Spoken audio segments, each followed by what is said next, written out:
ኑሐሚን በጣም ችግር ላይ ወድቃለች ማለት ነው። በዚህ ሰዓት እንግዲህ ኑሐሚን የገጠማት ከባድ ነገር ነው።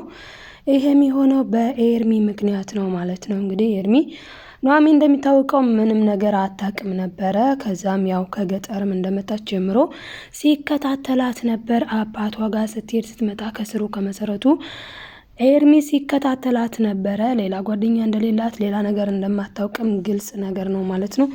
እንግዲህ ኤርሚያስ ወዳጁ ነው ከቀረባቸው በኋላ ማለትም ከሷ ከተጠጋ በኋላ ያደረገው ነገር በጣም ከባድ ሆኗል። እሱ ምንድነው እንግዲህ ኑሐሚን ነፍሰ ጡር መሆኗን ሁሉም ሰምተው ከዛም የመጣባትን ጫና የተከሰተውን ነገር የምነግራችሁ ይሆናል። በዚህ ነገር ላይ ግን ሶስት ሰዎች በጣም ደስተኛ ሆነዋል። ሶስት ሰዎች ደግሞ በጣም ተከፍተዋል ማለት ነው። የተከፉት እነማን ናቸው የሚለው ግልጽ ነው። በጣም የሚያሳዝነው ነገር ግን አባቷ አንገቱን ነው የደፋው። በጣም ነው ያፈረው። ምክንያቱ ደግሞ የራሱን ልጅ ጉድ ሳያውቅ በናሆም ጮኛ በነበረችው ማለትም በኢምራን ላይ ባለፈው እንደሰማነው እንግዲህ ለኑሐሚን ሲነግራት በጣም ግን ያሳዝናል። እኔማ ሰምቼ ልጄ በጣም ነው ያዘንጉት። እንዴት ሴት ልጅ ሳታገባ ቤተሰብ ተጠይቆ ወግ ማድረግ ሳታይ እንዴት ነው ከወንድ ጋር የምታድረው? በጣም ማፈሪያ ናት ብሎ ስለ ኢምራን ሲያወራ ነበረ የኑሐሚን አባት። በዛ ሰዓት ኑሐሚን እየደነገጠች ስለነበረ ምን ነው ልጄ ምን አስደነገጠሽ? የተበላሸችው እኮ እሷ ናት አንቺ አይደለሽም። አንቺ እንደሆንሽ አቅሻለሁ ልጄ። አንቺ ጎበዝ ነሽ፣ ጠንካራ ነሽ፣ ራስሽን የጠበቅሽ ነሽ፣ አቅሻለሁ ልጄ እያለ ነበረ ማለት ነው። እንደዛ ሲላትም ኑሐሚን ልቧ ተሰብሮ ነበር። ምክንያቱም አባቷ እንዳላት ስላልተገኘች። ማለትም እንግዲህ የፍቅር የሚሉት ነገር አስቸጋሪ ነው ማለት ነው። ምክንያቱ ደግሞ ኤርሚያስ እንግዲህ ለምሳሌ እንደ ኤደን እንኳን ተገዳ አይደለም። ኤደን እንደምናስታውሰው እንግዲህ ጎዳና ላይ ወጥታ ከዛ ተጠቅመውባታል ማለት ነው፣ አጠጥተው ምናምን ነገር። ኑሐሚን ግን በዛ መልኩ እንኳን አልተሸወደችም። ምክንያቱ ደግሞ ኤርሚ በጣም ስለሚወዳት ያኔ ኤደን ልታስደፍራት መርዝ ማለት ምንድነው የሚያደነዝዝ ነገር አጠጥታት እያለ የታደጋት ኤርሚ ነው። ከዛ ታደጋት። ለአባቷ ብዙ ውለታ ስለዋለላት ብቻ በውለታ ፍቅር ይመጣል መሰለኝ። ይመጣል እንዴ ጋይስ? እስኪ ንገሩኝ። እኔ ሲመጣ ያየሁት ኑሐሚን ላይ ነው ማለት አላቅም። ብቻ ሰው ውለታ ስለዋለልን በእርግጥ ያው በወሬ ነው ፍቅር የሚመጣው። ሰው ሲግባባ ሲያወራ ፍቅር ይመጣል። አይነውታት ግን የኑሐሚን ደግሞ እንግዲህ ያው በጥቅማ ጥቅምም ነው። አባቷን ከበር ሲያደርግ ነበረ ሲያሳክምላት፣ እሷንም ትሪት ሲያደርጋት እንግዲህ መላመድ ወደ መፋቀር ተቀይሮ በራሷ ፈቃድ ወዳ ፈቅዳ ነው አብራው ያደረችው፣ አብራው የተኛችው፣ አብራው የቆየችው፣ ያሳለፈችው ማለት ነው። ስለዚህም እንግዲህ ይሄ ነገር ተፈጥሯል። በጣም የሚያሳዝነው ግን ማርገዝ አልነበረባትም። እውነት ለመናገር እኔ የምለው ስህተት ቦታ ላይ ነው እንደ እርግዝና የሚመጣ። አሁን ለምሳሌ ኤደን አላረገዘችም እንደምናያት እና ኑሐሚንና ኢምራን ግን አረገዙ። በጣም ከባድ ነው። በጣም እንደው የኢምራን ይሻላል። ቢያንስ ከምትወደው ከምትፈልገው ሰው ነው። አሁን ምንም እንኳን ናሆም አልፈልግሽም ሂጂልኝ ቢላትም እንግዲህ በእርግጥ እኛ አናቅ። ምክንያቱ ደግሞ የማናቅበት ምክንያት እሷ አርፋ ስላልተቀመጠች ማለት ነው። ናሆም ጋር ሪሌሽን አላት፣ ኤርሚ ጋር ከባድ ነው በጣም። እንደዚህ ተሽከርካሪ ሴቶች ከባድ ነው። ከዚህ ሰውራና ነው የሚባለው እና የኑሐሚን ግን በጣም ደስ የሚለው እዚህ አላለችም። ናሆም ጋም አይደለም ሌላ አይነት ሪሌሽን እሷ ታፈቅረዋለች። እሱ ሲጀመር ዛሬም አላፈቅርሽም መቼም አላፈቅርሽም ብሏታል። መቼም የሚለውን እንኳን ተወው፣ ነገ ታፈቅራታለህ ናሆምዬ። ለጊዜው ግን መቼም አላፈቅርሽም፣ እኔ ልቤ ተሰብሯል። ይሄ የተሰበረው ልብ በአንድ የሚጠገን ይመስልሻል እንዴ? በኢምራን የተሰበረው ልቤ መቼም ነው የማይጠገነው። ይኸውልሽ ይልቅስ እኔ የማፈቅርሽ መስሎሽ ከሆነ አንቺም አባትሽም ባለፈው እንደ ቀልድ ሲባል እንደነበረው ገንዘብ ፈልጋችሁ እዚህ ቤት መታችሁ ከሆነ በጊዜ ብትሄጂ ነው የሚሻልሽ። ምክንያቱም እኔ መቼም አላፈቅርሽም ብሎ ልቧን ሰብሯታል። የዛስ ችግር የለውም ነበረ። አሁን ልቧም ሁሉ ነገሯም የተሰበረው በማርገዟ ነው። ደግሞ በጣም የሚያሳዝነው የሰሙት ሰዎች በጣም የተደሰቱት እነ ኤደን እንግዲህ ብዙ ሰው ተደስቷል በማርገዟ። ማለትም የሚናደዱባት እሷን ለማጥፋት የሚፈልጉ ሰዎች ኦፍኮርስ ተደስተዋልኝ። አባቷና የናሆም አባት አቶ ላይኩን እንዲሁም ናሆምም በጣም ነው ልባቸው የተሰበረው። ምክንያቱም አልጠበቁም። በተለይ አባቷ ልቡ ብቻ አይደለም አንገቱን ነው የደፋው። ምክንያቱም ስለሚያሳፍር ድርጊቱ በጣም ነው የሚያሳፍረው ማለት ነው። እንግዲህ ወይዘሮ ዝናሽ እልል ብላለች፣ ተደስታለች። ምክንያቱም ከሁለቱም ልጄ ተገላገለ፣ ያችም በማርገዟ። በነገራችን ላይ ወይዘሮ ዝናሽ ምን ብላ ነበር?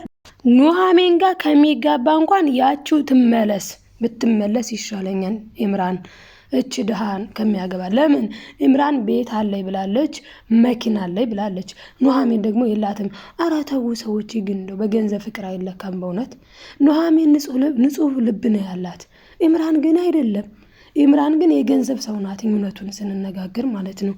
እና ወይዘሮ ዝናሽ ግን ትሁንብኝ፣ እችን ከሚያወራ ከሚያገባት እሷ ጋር ከማየው ማለትም ከኑሐሚን ጋር ከማየው ኢምራንን ቢያገባ ይሻለኛል ብላ ነበረ። አሁን ላይ ደግሞ መጥታ ኤደን ምን አድርጋለች? ለወይዘሮ ዝናሽ ነግራታለች። ምን ብላ ነው የነገረቻት? አሁን ላይ ግን የምትከታተለኝ ሴት አለች እትዬ፣ ሁሉንም ነገር ንገሪ ስላሉኝ ነው የምነግረውት። ይጠቅመውት አይጠቅመውት እኔ እንጃ። ለማንኛውም ግን ማን ነበረ ያለችኝ ስማ? አዎ ኢምራን ነው ስሜ ብላለች። እና የናሆም እጮኛ ነኝ አለች። እና እንደዚህ አይነት ልጅ አውርታኝ ነበረ። እና ምን አለችሽ? ወይኔ ዝናሽ እስካሁን ከልጄ አራቀችን ማለት ነው። እስካሁን ልጄን እየተከታተለችው ነው ማለት ነው። እና ምን አለችሽ ስትላት ጊዜ አዎ እኔማ ምን አለችኝ፣ ኑሐሚንና ናሆም ምን ላይ ናቸው? ፍቅር ጀምረዋል ወይስ አልጀመሩም? ስለ እነሱ አጣሪልኝ ብላ ላከችኝ። ጀምረዋን ቅልጥ ያለ ፍቅር ላይ ናቸው በያት።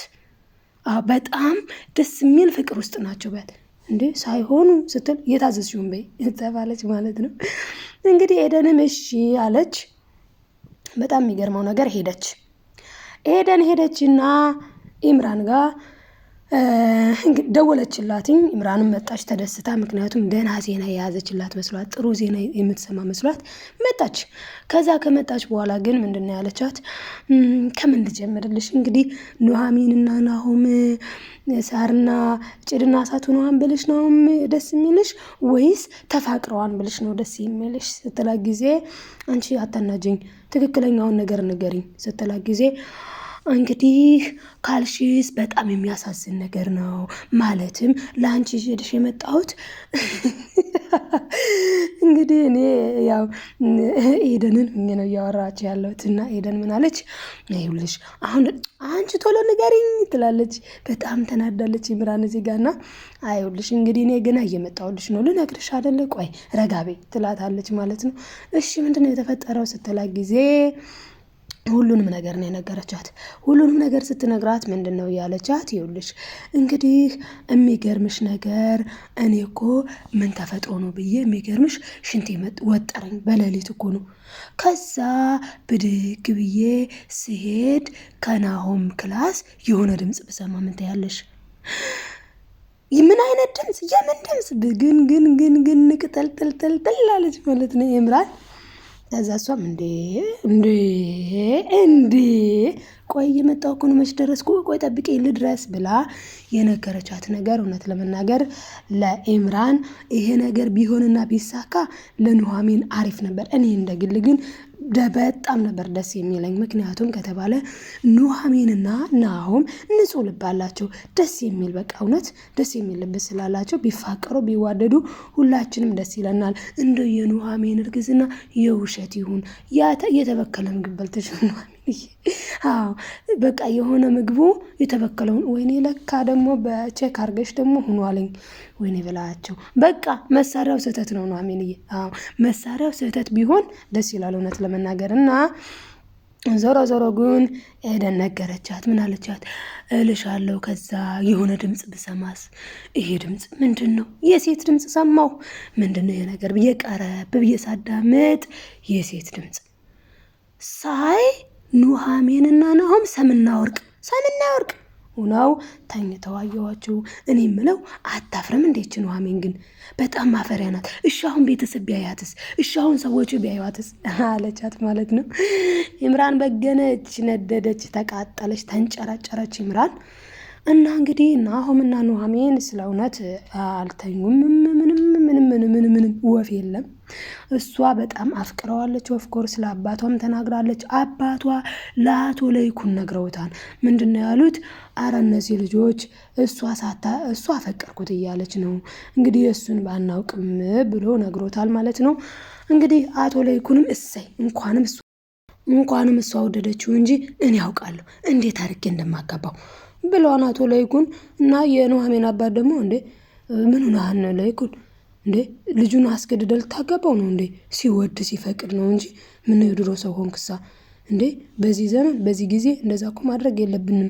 እሷ እንደወደደችው እሱም ከወደዳት ነው የሚጋቡት ብሏንኝ። አይ ተው እኔ ያውቃለሁ እንዴት አድርጌ እንደማጋባው። አሁን እሱ እናቱም ሆነ እሱ እኔ የምለውን ብቻ ነው መስማት ያለባቸው ብሏንኝ አቶ ለይኩን ማለት ነው። እኔ ገና ድሮ ነው ያወኳት በቃ እቺ ልጅ የልጄ ሚስት ነው የምትሆነው ብዬ ነበር ገና ድሮ። ሲጀመር አንተ አልገባህም ጓደኛዬ፣ ለይኩን ናቸው እንደዚህ የሚሉት። ከዚህ በላይ ሲጀመር ወደድኩሽ አላለም እንጂ እኮ አፍ አውጥቶ ሌላ እኮ አይደለም እንዴ። እያየው አይደል እንዴ ያዝንላታን ይንከባከባታን እኮ። ስለዚህ ይሄንን ሲያደርጉ ወንዶች ደግሞ ምንድነው ወደዋታል ማለት ነው።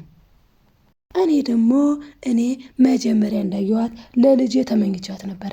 እዚህ ቤት ከሷ ሌላ ምራት እንደማይመጣ አውቃለሁ ብሏን ማለት ነው። እንግዲህ አንተም ልጅም አቶ ለይኩን እንደዚህ ሲሉ የኑሐሚን አባት ደግሞ አይ ለይኩን አንተም ልጅም እኮ ልጅን እሱ በእርግጥ አላፈቀራትም ግን እንደ ቢወዳትና አንተ እንዳልከው ቢዋደዱም እኮ በስሜት የሚሆን ነገር የለም። በዛ ላይ ደግሞ ልጅ እዚህ ቤት ምራት እንዳትሆን የማይፈልጉ ሰዎች እንዳሉ አትርሳ ይለዋል ማለት ነው። ዝም በላቸው አንዴ ከተጋቡ በኋላ ዝናሽ ምን ታመጣለች? ምንም አታመጣም ብሏን ማለት ነው አቶ ለይኩን። የኑሐሚን አባት ደግሞ አንተ እኔ የተስማማበት ሁሉም ያልተስማማበትን የተስማማችሁበት ካልሆነ እኮ ዝም ብዬ ጋብቻ የምፈቅድ ይመስላል ብሏን። እንግዲህ ልጁ የተጠበቀች መስሎት ምስኪንዬ፣ ነገር ግን አለመጠበቋን አሁን ሲያውቅ እብድ ነው የሆነው እብድ።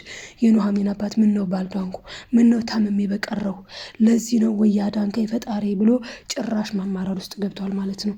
በእውነት ለመናገር ቤተሰቦቻችን እንደዚህ ከማድረግ ይሰውራን። ከባድ ነው እና አቶ ለይኩን ግን እኔ ግን የተረዳሁትን ነገር ልንገርህ፣ ከልጄ አላፈቀራት መስሎ ነው እንጂ ልጅህን እኮ ልጄ እና መጀመሪያ አካባቢ ታሳዝናለች ይል ነበረ። አሁን ላይ ደግሞ ወዷታ ነኝ በነገርህ ላይ አዘነላት ማለት እኮ ፎንቃ ያዘው ማለት ነው ብሎ አቶ ለይኩን ተናግሯል ማለት ነው። እና ጓደኛውም ደግሞ የኑሐሚን አባት እንዴ ጭራሽ የነሱን ቋንቋ መጠቀም ጀመርክ አይ ጉድ ብለው ተሳስቀዋልኝ። ግን የሚያሳዝነው ደግሞ አሁን ኑሐሚን እንዳረገዘች ሲሰሙ ልባቸው ነው የተሰበረው። በጣም ነው ያዘኑት ማለት ነው። እንግዲህ ኑሐሚን ፈጣሪ ይሁንሽ፣ በጣም ከባድ ነገር ነው የገጠማት። ይሄንን ይመስል ነበረ እና የተደሰቱትና የተከፉትን ሰዎች ልንገራችሁ። የተደሰቱት ወይዘሮ ዝናሽ እንደገና ኤምራንና ኤደን በጣም ተደስተዋል። እንዲሁም ኤርሚያስም ልጅ አገኘው ብሎ ተደስቷል። ናሆም እና የኑሐሚን አባት አቶ ለይኩን ኑሐሚን ሆነ አራቱ ልባቸው ስብር ነው ያለው ማለት ነው። ምክንያቱም በጣም ነው የሚያሳዝነው። ይህን ይመስል ነበረ። በቀጣዩ ክፍል ቀጣዩን ይዤላችሁ እስክመጣ በያላችሁ በሰላማችሁ ይብዛልኝ ውዶችዬ። ባይ ባይ።